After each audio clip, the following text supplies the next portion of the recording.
Už se vám to někdy stalo?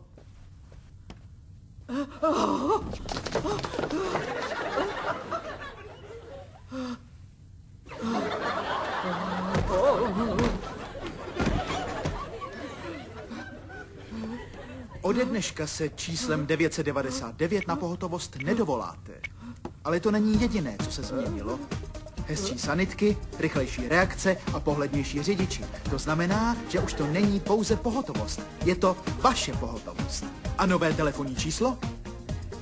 01183 88199 9119725 3 Proto 01183 88199 9119725 3 Haló?